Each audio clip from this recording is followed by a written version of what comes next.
नमस्कार साथियों, कैसे हो? आशा करता हूँ बढ़िया और प्रसन्नता के साथ हम करें एड ग्रेड अभ्यास पुस्तिका कक्षा 8 विषय गणित अध्याय 7 राशियों की तुलना। चलिए के प्रश्न देख लेते हैं। पहला प्रश्न है 35 किलोमीटर का 25 किलोमीटर से अनुपात निकालना है। अनुपात कैसे निकालते हैं? अनुपात का मतलब वही 35/25। क्या इसको सरल कर सकते हैं? बिल्कुल कर सकते हैं। 5 7 35 और 5 25 तो क्या आया 7 5 यानी 7:5। तो कौन सा विकल्प सही है हमारा? 7 5 यानी यह डी वाला विकल्प आपका बिल्कुल सही है। डी 7:5। चलिए आगे प्रश्न है, किसी संख्या का 4 गुना उस संख्या में कितने प्रतिशत की वृद्धि करता है? 100 था, 4 गुना और करेंगे तो कुल मिला के कितने हो जाएंगे? ए यानी 300%। अगला प्रश्न क्या बोलता है? अगला बोलता है, यदि किसी संख्या का 15% संख्या 36 है तो वह संख्या हमें ज्ञात करनी है।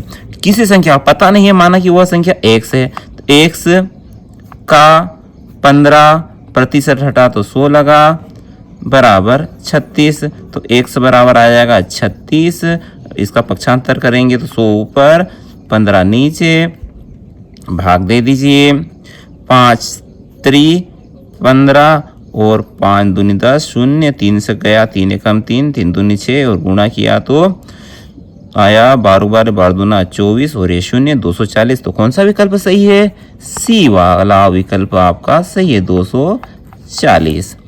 अगला प्रश्न क्या है? अगला है, किसी व्यक्ति का मासिक वेतन 50,000 है, इसमें 10% की वृद्धि होने पर नया मासिक वेतन कितना होगा? 10% यानी 50,000 का 10% होगा 5,000 और वृद्धि कितनी हो जाएगी? 50,000 थे, 5,000 की वृद्धि हो गई तो कुल मिला के अब उसका वेतन हो गया सी यानी 55,000। 55,000।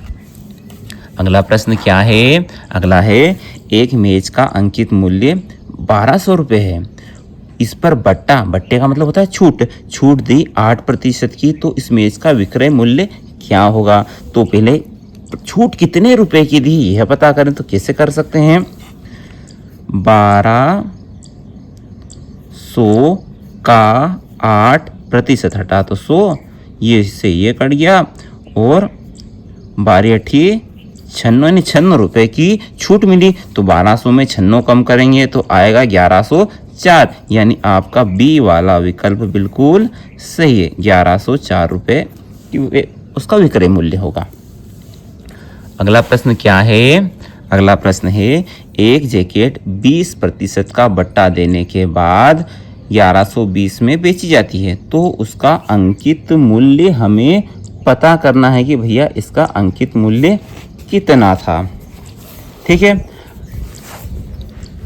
अब देखिए 20% की छूट है, इसे उल्टे तरीके से देखिए। पहले वह वस्तु थी 100 रुपये की, मान लीजिए, उस पर 20% यानी 20 रुपये की छूट मिली तो 80 रुपये की हो गई। ठीक है, तो अब स्थिति यह है कि 20 रुपये कम कर दें, 80 रुपये की वह वस्तु है, तो कितने रुपए में उसका अंकित मूल्य कितना था? माना कि उसका अंकित मूल्य x था, तो x का 80%, क्योंकि 20% की छूट दे दी गई है, बचे 80। अब कितने हैं? 80 क्या 1120 रुपये। समझ में आई बात?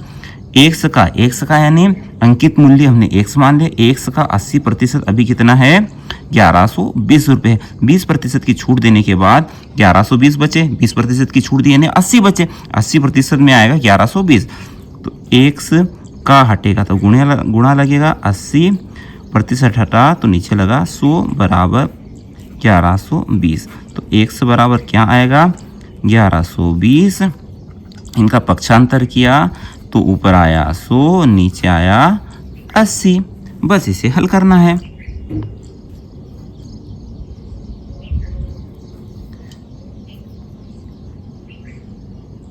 यह 0 से यह 0 गई, 4 एकम 4, 2 से काट दीजिए। चलिए 2 चौक 8, 2 पंज 10, 2 शून्य 0। अब 4 का भाग इसमें चला जाएगा क्या? 4 चौक 8, 3 बचे, बिल्कुल चला जाएगा। 4 एकम 4, 4 दूनी 8, आए 8 थे 11, 3 बचे 32 हुए, 4 8 32। तो क्या आया? 28 गुणित 50। गुणा कर दीजिए। 5 8 40, 40 की शून्य हासिल के 4, 5 दूनी 10, 10 और 4 14 और ये शून्य। तो कितना आया अंकित मूल्य? उस वस्तु का अंकित मूल्य आया 1400 रुपये। आशा है उक्त प्रश्न आपको समझ में आया होगा। यदि रोहन के पास अपने धन का 50% खर्च करने के बाद 800 रुपये बचते हैं तो ज्ञात कीजिए उसके पास शुरू में कितने थे। तो ऐसे ही हम मौखिक रूप से इस प्रश्न को हल कर सकते हैं। 50% कितने हैं? 800 और 50% 800, यानी कुल मिला के उसका वेतन होगा 1600 रुपये। ठीक है, अब हमें पता नहीं है, माना कि उसका शुरू में वेतन x था, तो x का 50% है 800। x का हटा तो गुणा लगा, 50% हटा तो नीचे 100 हटा, बराबर 800। अब x बराबर 800 एज इट इज, 50/100 का पक्षांतर किया तो 100 ऊपर 50 नीचे, इसे भाग दिया, 50 से कम 50, 50 दूना 100 और x में 800 में 2 का गुणा किया, 2 8 16 और 2 शून्य लगा दिए। प्रारंभ में उसके पास कितने रुपए थे? रोहन के पास 1600 रुपये। चलिए अगला प्रश्न है, 12 कुर्सियों का क्रय मूल्य। देखिए इसमें थोड़ा सा कंफ्यूज हो सकते हैं। 12 कुर्सियों का जो क्रय मूल्य है, खरीद कर लाया है, कितने रुपए में खरीदा? जो 10 कुर्सियों को विक्रय मूल्य के बराबर, यानी 12 वस्तुओं कुर्सियों की कीमत 10 कुर्सियों को बेचा है, उतने रुपए में हम 12 कुर्सियां लेकर आए। चलिए तो 12 कुर्सियों का क्रय मूल्य कितना है? 10 कुर्सियों के विक्रय मूल्य के बराबर, यानी जितने में हमने 10 कुर्सियां बेची उतने हम 12 खरीद कर ला सकते हैं। चलिए क्या निकालना, हमें लाभ प्रतिशत निकालना है। तो भैया लाभ हुआ कितना? तो लाभ हुआ 2 कुर्सियों का, 2 कुर्सियों के विक्रय मूल्य के बराबर हमें लाभ हुआ। चलिए लाभ प्रतिशत बराबर क्या होता है? लाभ गुणित 100 बटे क्रय मूल्य। लाभ गुणित 100 बटे क्रय मूल्य। तो लाभ कितना हुआ? लाभ हुआ हमें 2 कुर्सियों का गुणित 100। क्रय मूल्य कितना था? तो क्रय मूल्य है 12 कुर्सियों का 10 कुर्सियों के विक्रय मूल्य के बराबर। ठीक है, ये 10 लिख दिया हमने, यहाँ 12 नहीं लिखना, 10, क्योंकि 12 कुर्सियों की कीमत कितनी है? 10 कुर्सियों के विक्रय मूल्य के बराबर। या पैसे के स्थान पर कुर्सियां चल रही है। अब इससे 10 से भाग दिया तो ये बचा 10, और 10 का गुणा 2 में किया तो कितना आया? 20%। यानी कितना लाभ हुआ उसे? 20% का लाभ हुआ। अगला प्रश्न है, शकीर ने एक कूलर 10% कर सहित 4400 में खरीदा। वेट जुड़ने से पहले कूलर का मूल्य कितना था? यानी टैक्स सहित उसने इतने रुपए में खरीदा, जिस पर टैक्स यानी कर कितना लगा है? 10%। तो भैया 10% टैक्स लगने के पहले उसका मूल्य कितना था, यह पता करना है।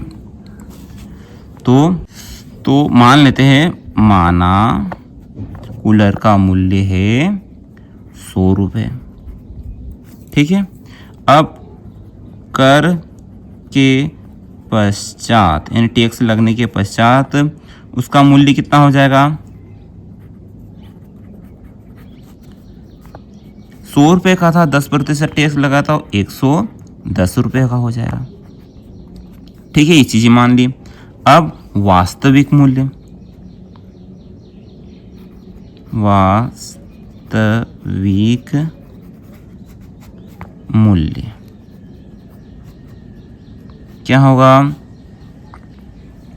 कितने में कितना मूल्य था? हमने माना 100 रुपये, कर के पश्चात हो गया उसका मूल्य 110 रुपये, गुणित कर सहित कितना मूल्य है? 4400। ठीक है, एक शून्य से ये शून्य गई, 11 एकम 11, 11 चौक 44 और 11 शून्यम 0, गुणा कर दीजिए तो क्या आया? 4 एकम 4 और पीछे ये 3 शून्य लगा दीजिए तो कितना आया? वास्तविक मूल्य उसका 4000 रुपये था। टैक्स लगने के पश्चात उसका मूल्य हो गया 4400। ये आसान तरीका हुआ।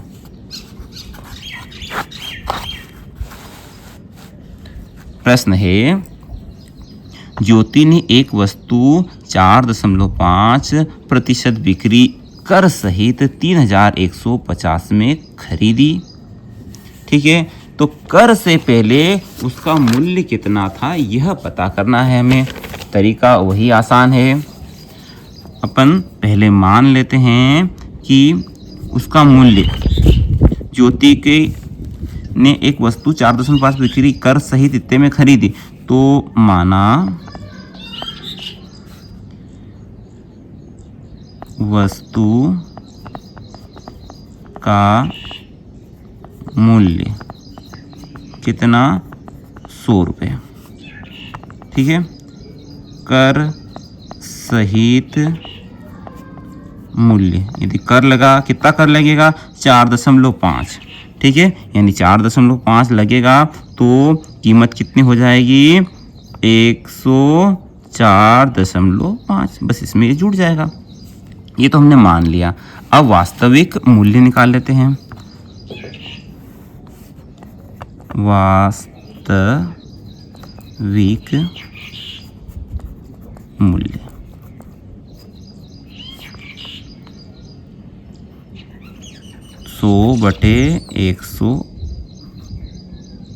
104.5। ठीक है, ये हमने माना था 104.5 में उसे कर सहित पड़ा और पहले मूल्य 100 रुपये था, ये हमने माना। अब इसमें कर दीजिए आप जो उसने वास्तव में खरीदा है, कितने में खरीदा? 3155। ठीक है, अब इसको हल कर लें। यह दशमलव हटाएंगे तो ऊपर शून्य लग जाएगी। ठीक है, यहाँ हो गया 10,400 नहीं 1045 हो गया। अब इसमें हम 5 का भाग देते थे, ऊपर और नीचे चला जाएगा। 5 दूनी 10, भाग नहीं जाए उसकी 0, 5 नम 45, 5 दूनी 10, 5 शून्यम 0, 5 शून्यम 0, तो क्या बचा? 200 गुणित 209 गुणित 3055। अब इसको हल कर लेते हैं। तो देखिए 209 के हम गुणनखंड करें तो आएगा 11 गुणित 19 गुणित 3155। अब इसको सरल कर सकते हैं, बिल्कुल यहाँ कर लेते हैं। 11 का भाग लगा दीजिए आप 200 में, 11 एकम 11, बचेंगे आपके 9 हो जाएंगे, 9 हो जाएंगे, ऊपर से शून्य उतारेंगे तो 90 हो जाएंगे। 11 8 88, फिर भाग कुछ भी नहीं हो तो दशमलव लगाई साहब, फिर 11 तो 20 हो जाएंगे, फिर 11 के 11, फिर 8 आएगा, फिर 1 आएगा। ठीक है, इसका भाग इसमें दिया, अब इसका भाग इसमें दे देंगे तो गुणित 31 है तो 19 एकम 19, बचेंगे 12, ऊपर से उतारेंगे 5 तो 125 हो जाएंगे। 125 में फिर 19 छंग 114, फिर बचेंगे 11, ऊपर से उतारेंगे 5 तो 115 हो जाएंगे। 11 छंग 114, बिल्कुल भाग करके आप देख लेना यही आएगा। फिर कुछ भी नहीं, दशमलव उतारा तो आएंगे आपके, भाग नहीं है उसकी 0, 5 और फिर ये 3। ठीक है, अब इनका आपस में गुणा कर लेंगे तो आएगा 3119.17। ठीक है, उत्तरमाला में कुछ अलग भी हो सकता है तो हम लिख देते हैं ल ग भाग। ठीक है, ये गुणा और भाग आप करके देख लेना, लगभग उत्तर यही आएगा। अगला प्रश्न है 10,000 का 2 वर्ष के लिए 5% वार्षिक दर से चक्रवृद्धि ब्याज याद कीजिए। ब्याज की वार्षिक संयोजन है। तो चलिए हम ब्याज निकाल देते हैं, साधारण ब्याज। अब 2 सूत्र हम प्रयोग करते हैं, एक तो साधारण ब्याज निकालने का, एक मिश्र धन निकालने का। ठीक है, तो हम चाहता हूँ कि मिश्र धन निकालने के सूत्र से करने की उससे आसान लगता है। तो A बराबर P1 + R/100 की पावर n। तो देखिए यहाँ P का मतलब हुआ मूलधन है 10,000। ठीक है, 1 + R यानी दर कितनी है 5% बटे 100, n यानी समय कितना है 2 वर्ष का। ठीक है, 10,000। अब इनका भिन्नों को हम जोड़ेंगे तो इसके बटे कुछ नहीं, इनका एलसीएम लेंगे तो आएगा आपका 100 और 1 से भाग लगाएंगे 100 में तो 100 बार में जाएगा और 100 का गुणा 1 में करें तो 1 आएगा, 1 और 5 हो जाएंगे 105। तो सीधा 105 लिख देता हूँ। अब इसकी घात कितनी है 2 है तो 105 बटे 100 2 बार लिखना पड़ेगा। ठीक है, अब इसको हल कर सकते हैं बिल्कुल। ये 2 शून्य इससे कट जाएगी, यह 2 शून्य इससे कट जाएगी, तो बचा कौन 105 गुणित 105। एकाधिकन पूर्वेण विधि से 2 समान संख्या है जिनका इकाई अंक 5 है तो गुणा करना आसान है। 10 का गुणा इससे एक अधिक होता है 11, तो गुणा कर दीजिए आप। तो 110 11 110 और 55 25, ये गुणा हो गया साहब। ये क्या आया है मिश्र धन। तो निकालना क्या था चक्रवृद्धि ब्याज, अतः चक्रवृद्धि ब्याज क्या आएगा मिश्र धन यानी 11,000 25 में से 10,000 घटा दिया तो आया 1,025 रुपये। यह आपका साधारण चक्रवृद्धि ब्याज है। आशा है उक्त प्रश्न आपको समझ में आया होगा। अगला प्रश्न क्या है 45,000 पर 12% वार्षिक दर से 5 वर्ष के चक्रवृद्धि ब्याज व साधारण ब्याज का अंतर ज्ञात करना है। बड़ा टफ सवाल है, जगह कम है, तो हम पहले तो साधारण ब्याज निकालते हैं। सिंपल इंटरेस्ट क्या होता है मूलधन गुणित दर गुणित समय बटा 100। तो मूलधन कितना 45,000, दर कितनी 12, समय कितना 5 बटे 100, गुणा किया इससे ये मर गया साहब और ये बचे 450 गुणित 12 को गुणा 5 में करेंगे तो 12 पंजे 60 और 6 शून्य भूल जाइए 6 दिख रहा है 6 शून्य 6 50 30 की शून्य हासिल का 3 6 चौक 24 24 और 3 27 और ये शून्य भूल गए तो ये लगा दिए। कितना आया 27,000 रुपये आया इसका साधारण ब्याज। अब मिश्र धन निकाल लेते हैं। तो वही सूत्र A बराबर P1 + R/100 की पावर n। तो यहाँ साहब A बराबर P यानी मूलधन कितना है 45,000 1 + R यानी दर कितना है 12 बटे 100, समय कितना है 5 वर्ष। अब देखिए A बराबर 45,000, इसका एलसीएम लेंगे तो 100 आएगा। ठीक है, ये 100 आया, 1 का भाग 100 में लगेगा तो 100 बार में जाएगा और 100 का गुणा 1 में करेंगे तो 100 आएगा और 100 का जोड़ है 12 में तो 112 हो जाएंगे और इसकी घात कितनी है 5 है। तो भैया मैं चाहता हूँ इसको 5 बार लिख ही देते हैं क्योंकि जगह कम है। 112 बटे 100 गुणित 112 गुणित 100 बटे 100, 112 बटे 100 गुणित 112 बटे 100।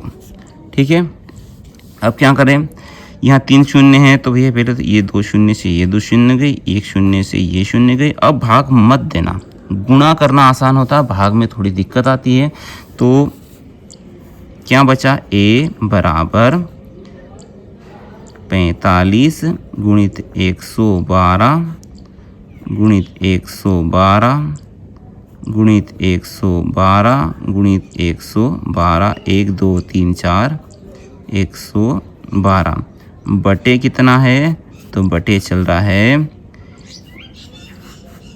ये 10, 1 2 3 4 5 6, ये शून्य लगा दो, 1 2 3 4 5 6। ठीक है, इसका भाग हम बाद में लगा देंगे, पहले आप गुणा ही कर लीजिए।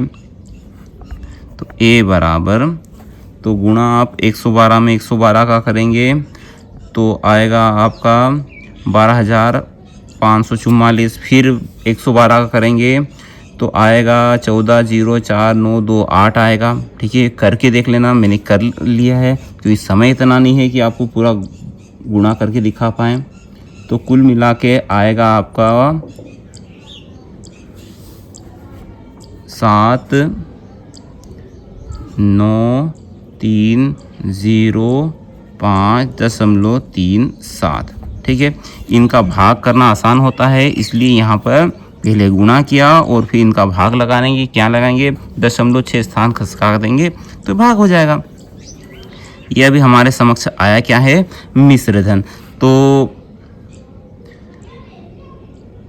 सिंपल इंटरेस्ट, ये अपना चक्रवृद्धि ब्याज कितना आएगा, 45,000 में इस 79,305 में से अपन 45,000 घटा दीजिए तो कितना आएगा आपका, यहीं से घटा देते हैं, ये तो 3 7 तो रहेगा ही सही, 5 में से शून्य गए, 5 बच्चे, 0 में से 0 गए, 0 बच्चे, 3 में 3 के 3 ही बचे।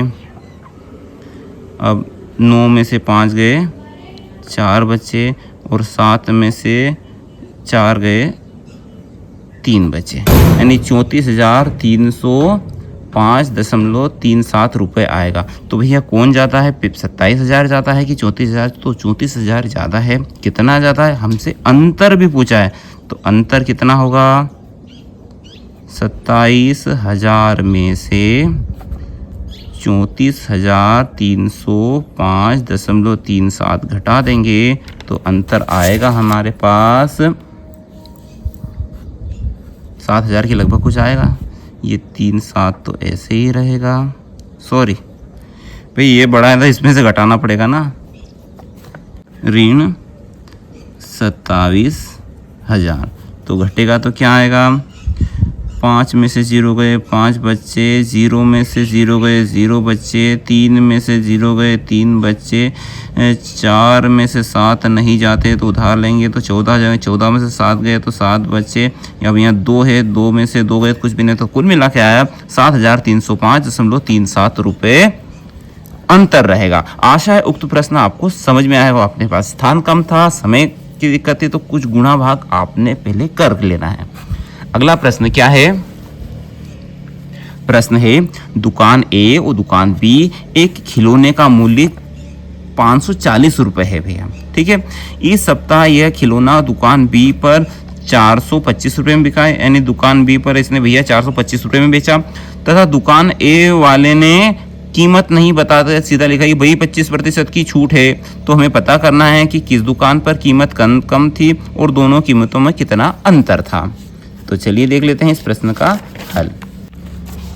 बी का सेल मूल्य कितना दिया ही है, बी का सेल मूल्य, सेल लगाया साहब उसने, तो उसने लिख दिया कि भैया इसका कीमत है ₹425 रुपये, और ए वाले ने कीमत ना लिखते हुए कहा कि 25% की छूट है, तो ए का 25% छूट के कारण मूल्य। तो कीमत थी उसकी 540 का 25%। ठीक है, यही था। तो 540 का हटा तो गुणा लगा, 25% हटा तो नीचे 100 हटा। ठीक है, और भाग दे दीजिए आप। 25 से कम 25, 25 चौक 100 और 4 का भाग इसमें लगा जाएगा। 4 एकम 4 बचा 1, 14 हो जाएंगे। 4 3 12 बचे 2 0 तो 20 हो जाएंगे और 4 5 20। तो क्या आया 135। 135 की छूट मिली है तो मूल्य कितना हो जाएगा। अतः ए का मूल्य कितना था। 540 में से 135 घटाएंगे तो प्राप्त होगा। तो इस प्रकार 135 रुपए की छूट मिली तो ए का मूल्य कितना हो जाएगा। 540 में से 135 घटाएंगे तो 405, यानी ए वाले ने कीमत रखी 405 और बी वाले ने कितनी रखी थी 425। तो किसने कम कीमत लगाई। ए वाले ने कीमत कम लगाई। कितनी कम लगाई तो 425 में से 405 घटा देंगे तो आएगा आपका अंतर 20 रुपए। तो 20 रुपए के अंतर से ए वाले ने कम कीमत लगाई। अगला प्रश्न क्या है। 2% वार्षिक दर से बढ़ते हुए 2023 के अंत में एक गांव की जनसंख्या इतनी हो गई, वह 225 के अंत में जनसंख्या कितनी होगी। यानी हर वर्ष कितनी प्रतिशत की दर से बढ़ रहा है। 2% की दर से वृद्धि हो रही है। तो चलिए हम निकाल लेते हैं कि कितनी वृद्धि हो रही है। 2023 में जनसंख्या, सिंपल तरीके से ही करने का प्रयास करते हैं। कितनी है जनसंख्या 37,500। ठीक है, अब 23 के बाद 24 25 यानी 2 साल का और निकालना हमें। तो 2024 में जनसंख्या वृद्धि कितनी होगी। 37,500 का 2% हटा तो नीचे 100 हटा, का हटा तो गुणा लग गया। बस इसे हल कर देंगे तो पता चल जाएगी कितने की वृद्धि हुई। 2 शून्य से 2 शून्य गई, 2 का गुणा कर दीजिए। 2 5 10 की शून्य हासिल का 1, 2 7 14, 1 15, 2 3 6 और 1 7, यानी कितने की वृद्धि हुई 750 लोगों की वृद्धि हुई। तो अब कितनी हो जाएगी कुल वृद्धि। तो जनसंख्या की तो हो जाएगी जनसंख्या 37,500 थी, 750 की वृद्धि हुई तो कितने हो गए 0 0 0 0 5 5 5 7 12 के 2 हासिल का 1 3 और 1 4 0 0 0 0 5 5 7 5 और 7 12 5 और 7 12 12 के 2 हासिल का 1 7 और 1 8 और ये 3, यानी 38,250 हो जाएगी जनसंख्या। अब 2025 में वृद्धि कितनी होगी। तो भैया 38,250 का 2%, 2 शून्य से 1 शून्य से यह शून्य गई। ठीक है, और 2 एकम 2, 2 पंजे 10 और 5 का भाग लगा नहीं, 5 एकम 5 यही कर लेते हैं। 5 का भाग 38 में लगाएंगे, 5 7 35, बचेंगे 3 हो जाएंगे 32, 5 छक्का 30, बचेंगे 2 25 हो जाएंगे और 5 25, तो 765 की वृद्धि हुई। तो जनसंख्या क्या हो जाएगी। तो जनसंख्या हो जाएगी 38,250 थी, इसमें 765 का वृद्धि हुआ तो 0555611 हासिल का 1, 2 7 9 और 1 10 की 0 हासिल का 1, 8 1 9 और ये 3, तो 39,015 जनसंख्या हो जाएगी। और यही पूछा था कि 2025 के अंत में जनसंख्या की वृद्धि कितनी होगी। तो प्रत्येक वर्ष हमने कितने की जनसंख्या वृद्धि हुई और उसको मूल जनसंख्या में जोड़ लिया। चलिए अगला प्रश्न है, सरल सा है। अपने परिवार के मासिक व्यय का रिकॉर्ड रखते हुए अपने माता पिता से चर्चा कीजिए और नीचे दी गई तालिका के अनुसार जांच पुस्तिका बनाइए। ठीक है, तो चलिए हम जांच पुस्तिका बना लेते हैं। मासिक आय, तो मान लीजिए हमारा मासिक आय 50,000 रुपये है। ठीक है, ये 5,000 है कि 50 है, अब वही 50,000। ठीक है, परिवार का मूल मासिक 50,000। मकान का किराया 5,000 मान लेते हैं। शिक्षा पर व्यय, क्योंकि हम गवर्नमेंट स्कूल में पढ़ते हैं, हमारा खर्च सिर्फ 1,000 रुपये के लगभग ही हो रहा है। शिक्षा पर किराया हो गया, शिक्षा पे कर हो गया, मकान किराया, शिक्षा पे किराना सामान 5,000 का, बिजली और गैस का, इसका भी 5,000 मान लीजिए, दूध और फल सब्जी, इसका भी 5,000 मान लीजिए आप। मोबाइल रिचार्ज का 1,000 रुपये, 500 ही मान लीजिए बेटा, 500। मनोरंजन पर वे 500 रुपये मान लीजिए। अन्य मान लीजिए हमें 10,000 रुपये घर में अन्य की चीज़ों में भी लगते हैं। ठीक है, कुल मिला कितने हो जाएंगे? 10, 20, 30, 31, 32, यानी कुल मिला के 32,000 रुपये हो गए आपके।